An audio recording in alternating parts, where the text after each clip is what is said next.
Hello and welcome back to Grim Survival. I am sitting in the woods.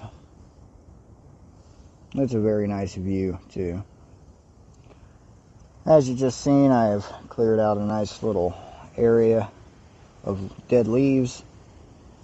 I have gotten it down to the mud, which is what it is exactly, mud.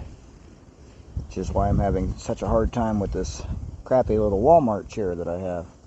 But it's working currently, so hopefully it doesn't sink any farther.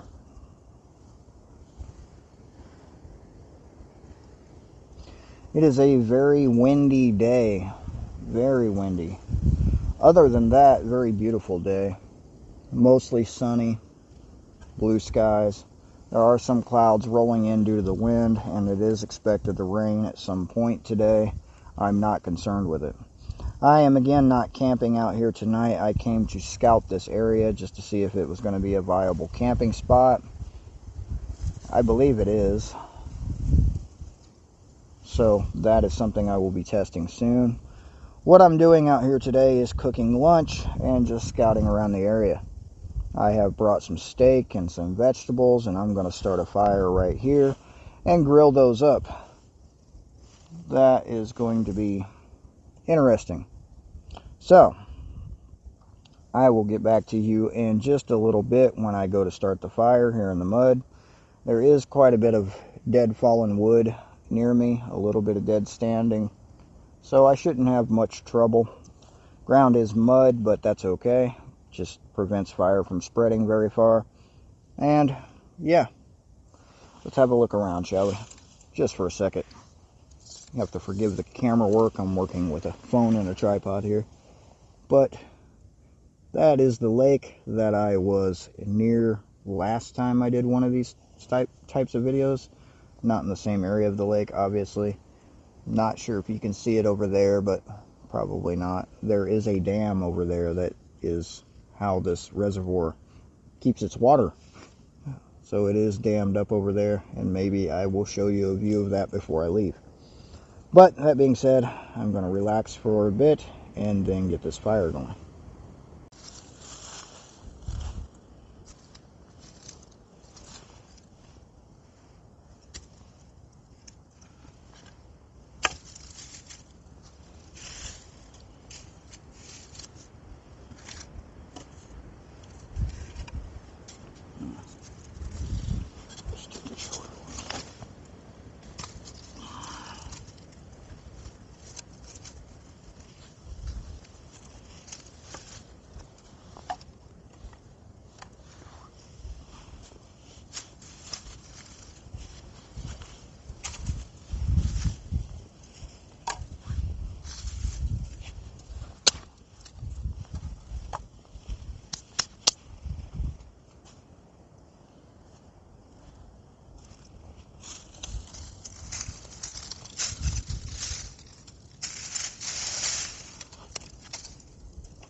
So what I've done here is build a small platform of wood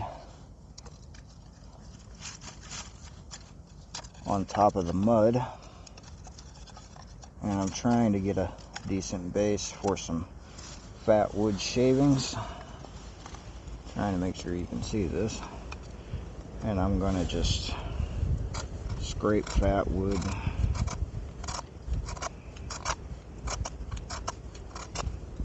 And I'm just using the back of the saw blade here on the Leatherman, same as I did last time, to make a lot of scrapings, really. And those should take a spark pretty good.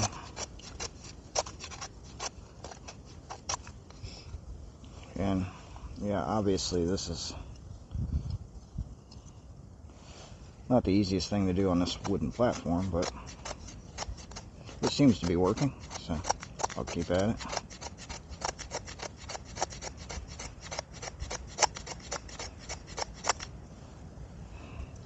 Keeping them all in one spot is the hardest part from what it seems. So yeah, that fluff there will take a pretty good spark, but like I did last time, I'm also going to make some curls because it'll burn longer.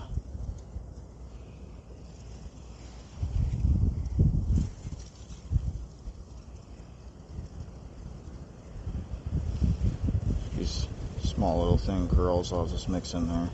That'll give it a little bit of longevity after the spark takes, enough to get the actual fat wood stick that I'm using lit, and that will be my fire starter. And yeah, assuming I don't lose all my curls here.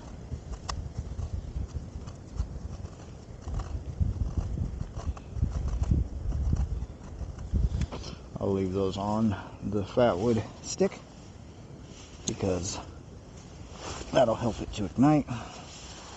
This is my big ferro rod, 6-inch. I think it's a 1/2 inch diameter, and this will be the first time I've ever actually used it. As you can see, I just scraped it a couple of times. I hope you can see. I scraped it a couple of times just to get the coating off.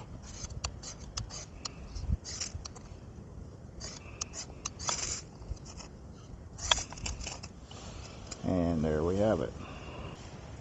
I'm not sitting anywhere near the fire because it is expected to be about 75 degrees today. It's already in the upper 60s, and I'm building a fairly large fire for cooking, so I'm not going to get anywhere near it if I don't have to. Wind is definitely feeding it quite a bit. Fire safety is always a concern with all the dead leaves around and the dead falling, but I do have plenty of water, and I did build the fire on fairly wet ground. It has been raining here quite a bit over the last couple of weeks, so everything is somewhat saturated, although the last 2 days with the wind and the weather has dried it out a bit, but that's okay. Once that burns down, I will break out the cooking utensils and see about getting lunch cooked, I guess. It is somewhat lunchtime. I'm not really sure what time it is, honestly. Checking now. A little after 12 noon. So, yeah. I will see you when it's time to cook.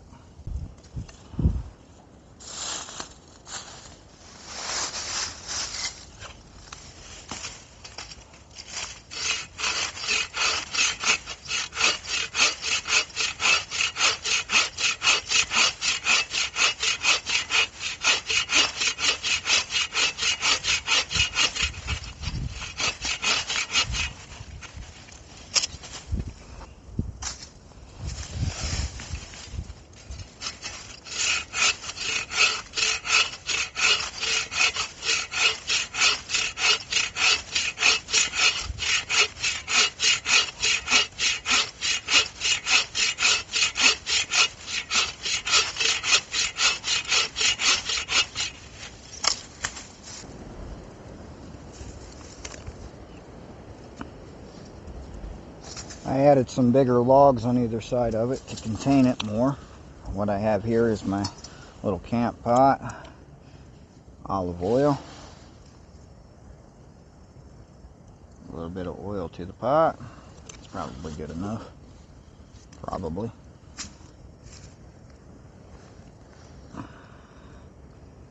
Coat the bottom really well. And what I'm cooking here are red cauliflower stir-fry vegetables. Frozen, finely diced cauliflower with broccoli, carrots, onions, red peppers, and mushrooms. And yeah, I am going to try to stir-fry these in my little camp pot over a fire.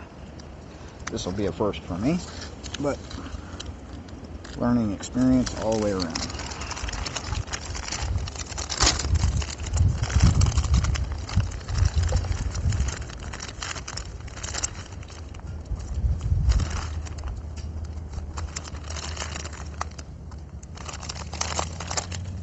I'm obviously not going to cook all of this because there's no way I would eat all of it. And I'm going to attempt to not burn myself. Gathering my trusty fork and spoon, Toke's titanium, and it came with the little orange thingy that turns it into tongs, which is very handy, I might add. It does say to stir it frequently, so to do this without burning myself is the tricky part.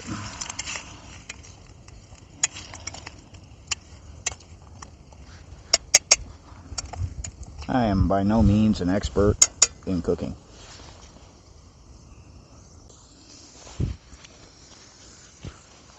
I did add the lid for a little bit, softened up the vegetables quite nicely. Now we're letting them fry. And they're starting to get a little extra crispy on the bottom, so that's probably done enough for that. I will re-lid them. They smell good.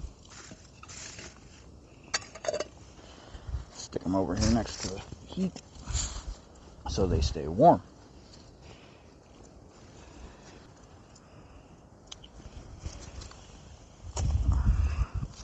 That should do. I'll let that heat up. Sear off some of the last thing I cooked on it. And yes, I know you can't see what I'm doing here. I'm opening steak, grabbing the tongs, and adding it to the fire. I will be packing out my trash, no worries there.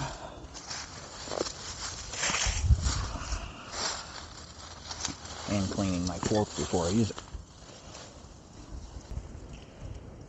It's about time to flip it. That's always fun to do over an open fire, but not impossible, especially when you have a pair of tongs. Whoa, my tongs came loose and I almost lost it.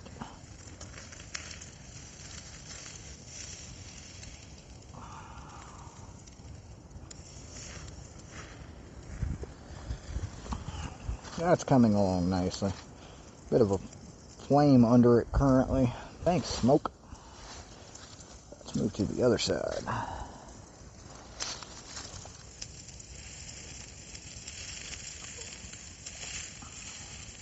Cutting it into strips so that the center cooks better. Especially the larger pieces, or the thicker pieces, or sides, I should say. Somebody remind me to get a pair of welding gloves for doing this, because these gloves are not made for this.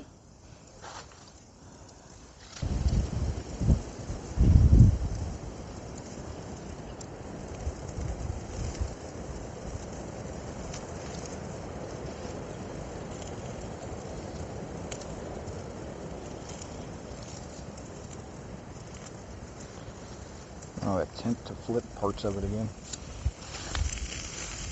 There's a lot of flame under it, which is what I don't need currently. I want burnt steak.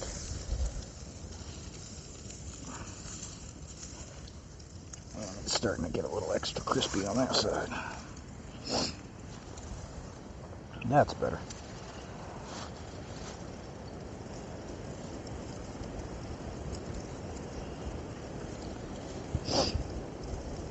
Like I said previously, and every other time I've done this, I'm not an expert at cooking. But I can do it enough to survive. And the more I do it, the better I get at it, as with all things that I do. That being said, there are going to be many more videos like this one. Hopefully with a full camp setup next time.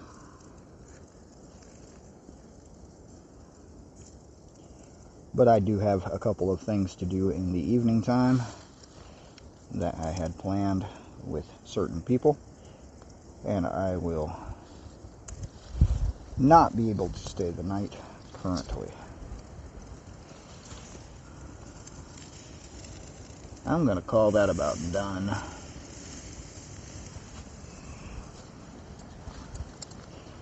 I'll give it just a minute or so more while I prepare my eating utensils.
A little extra crispy on the edges, but that's not a problem.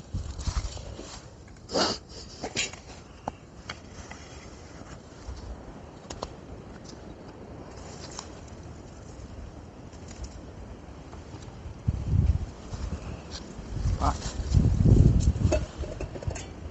Stir-fried vegetables, kinda. And a little metal plate that won't burn me when I set it on my lap, unlike this pot.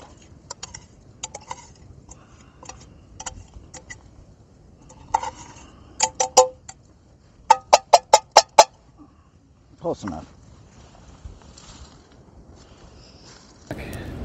I have meat and vegetables. Thank you, Father, for this food. Please bless this meal. In the name of Yeshua. Amen. Now, in case I forgot to mention it, this is a New York strip. Very little pink left in it, but I'm hungry, so that's good. That's really good. Very juicy. Let's try the weird stir fry.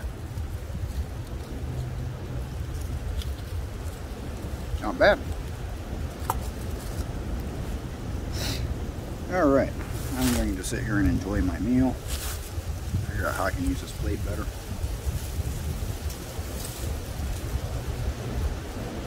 That's good. I'll be back. There was one thing I forgot to mention when it came to my lunch out here.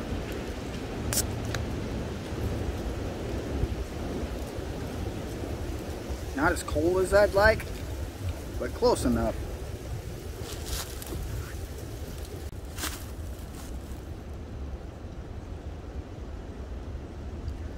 There's just something about sitting in the woods, eating food that you have cooked over an open fire, especially meat. Something, I don't know, more satisfying about it. I assume it would be better if I had just captured or killed the animal myself. Even more satisfying, I guess. The feeling of accomplishment.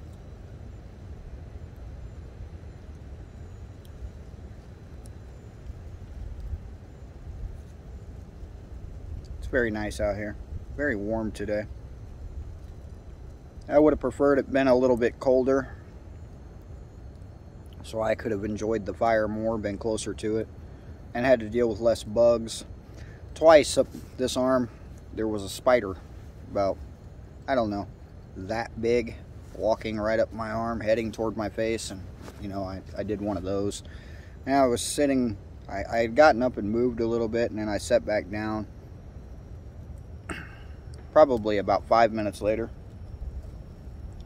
And then I catch something out of the corner of my eye again. Stupid spider walking right back up my arm like that.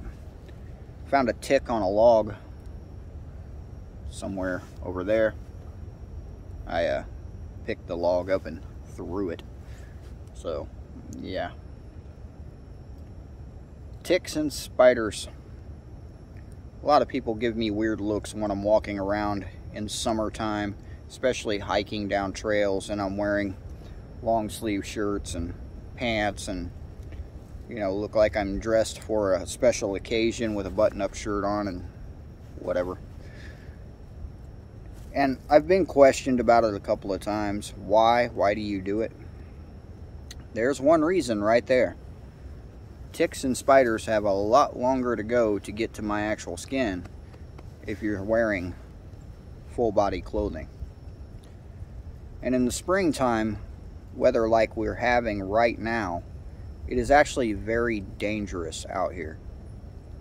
It's extremely dangerous to those who are underprepared or unprepared. Mosquitoes, there's another reason. If you have to use chemical mosquito repellent and you're wearing long sleeves, you can spray your sleeves instead of directly on your skin. And it helps prevent it from getting on your skin somewhat, especially if you're wearing shirts like this one, which this is a 511 tactical, and it's got water repellent stuff, properties, I guess. So water will actually rest on top of it, so therefore so will bug spray. But like I was saying, it's very dangerous for the underprepared or unprepared in an environment like this if they don't have the proper equipment. For instance, today it's right around 73, 74 degrees, something like that right now. But later this evening, it's going to drop down into the lower 40s. Tomorrow's high is going to be 50 something, and the following day the high is only going to be 30 something. So that's what makes it so dangerous in this kind of environment, in this type of weather. Yeah, it's nice and warm right now, and a lot of people will go out, wander down hiking trails and do this and that. It's warm outside. But what happens if there is something that prevents you from getting back to your vehicle or back to your home? No matter what the situation, what do? Are you going to be able to effectively survive freezing temperatures if you're walking around in the woods on a 70-degree day wearing shorts and a t-shirt?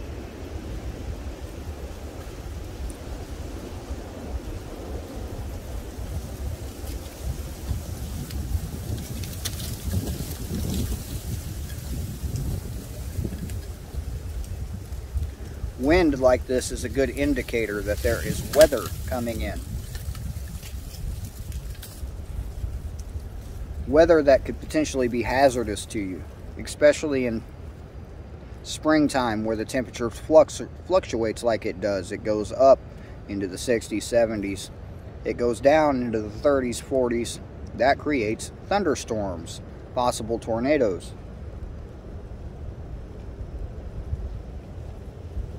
Nature is not your friend.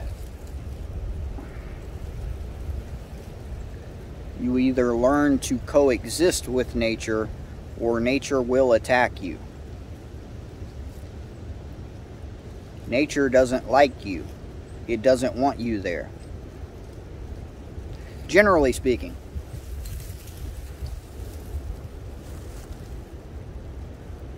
So this begs the question for the people who are planning to bug out in areas like this. Have you ever tried it? Have you ever realized the hardships that you come across in areas like this? What happens if I'm on top of this very steep downgrade here and I start running out of water, or even worse, beer, and I need to get water? The lake is over there. It's probably about a quarter mile from me, and it's all downhill.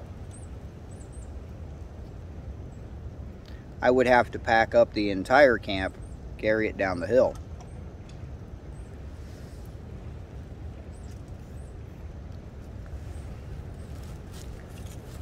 What happens if a tree falls and lands on you or near you? Do you look up when you're walking through areas like this? Or do you just look down and can be concerned with where you're going? You should always look up. In some environments, there are things that live above you that will hurt you. In this environment, we have rattlesnakes that live in trees. In some environments, they have cougars.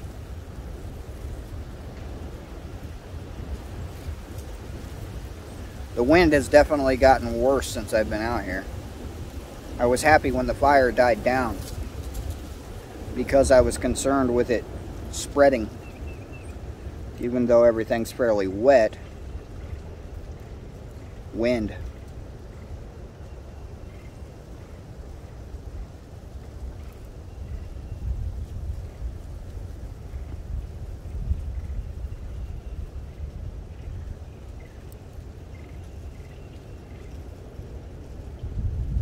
It is very beautiful out here, but don't let the beauty of an area fool you.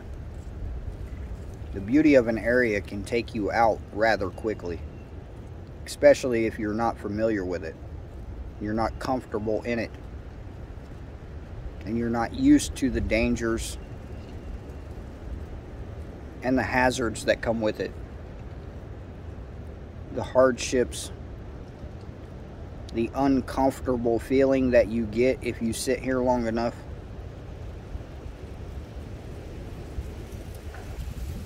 The other things that you come across if you're sitting here long enough. Like the little mouse that ran past me and went down into a hole in the ground really close to me. I don't think the mouse was happy that I was here. I did not get him on camera. He was moving rather quickly.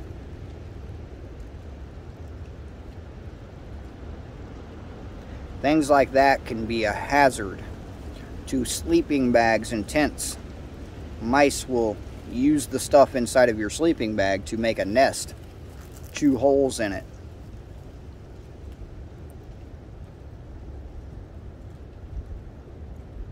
They will get into your food and ruin it.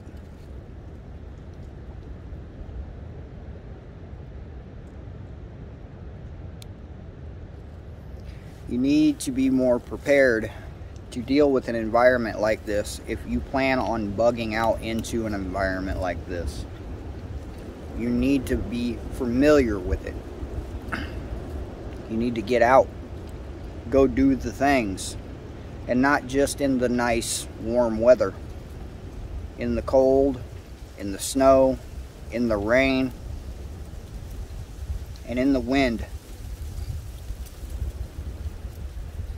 Having a safe fire on a very windy day is not easy.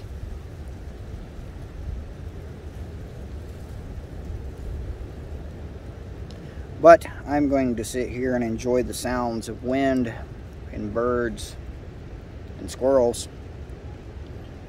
Let that fire burn out a little more. Add some water to it, make sure it's completely out. And see about leaving no trace.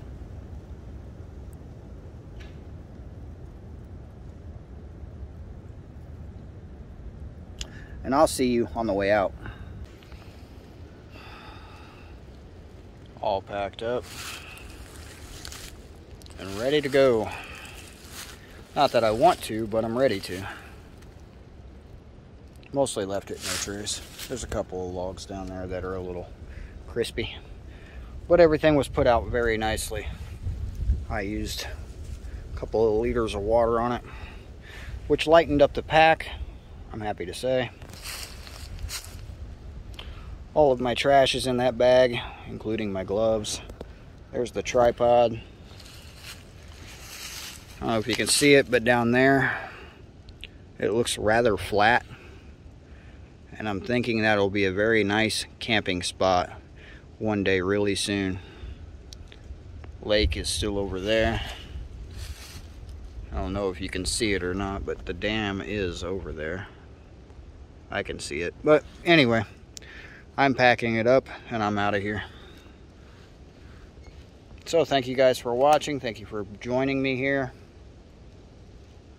I'll see you next time.